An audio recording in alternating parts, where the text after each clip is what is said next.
down the road and you smell skunk.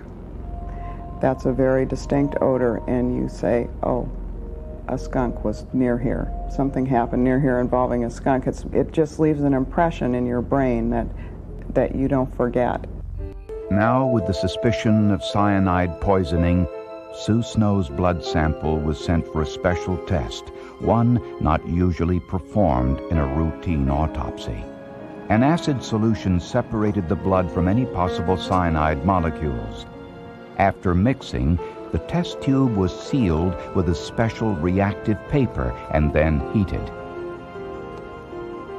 The paper on the vial turned blue, proof that Sue Snow had been poisoned with cyanide. Cyanide is one of the deadliest poisons because it kills the enzymes that transport oxygen throughout the body. Death occurs within minutes of ingestion, literally starving the body of oxygen. But how did Sue Snow ingest cyanide? It was her twin sister, Sarah, who made the initial discovery.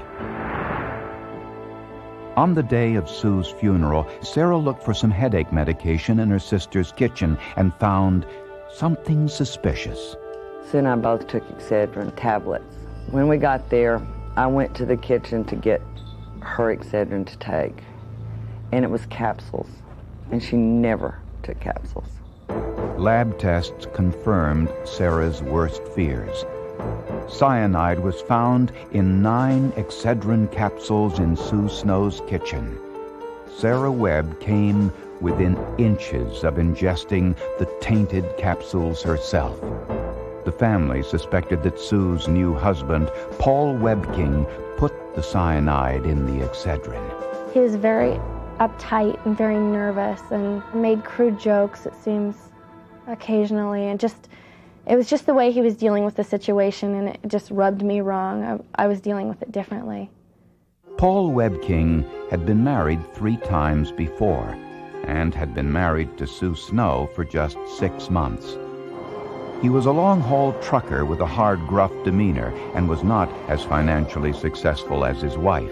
Shortly before their marriage, Sue discovered that Paul was still dating an old girlfriend. Sue knew about it, and they had a lot of trouble over it.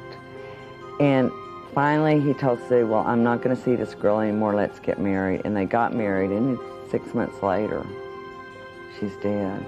Paul Webking admitted that it was his idea to switch from headache tablets to capsules, but said he had nothing to do with the tampering of the capsules.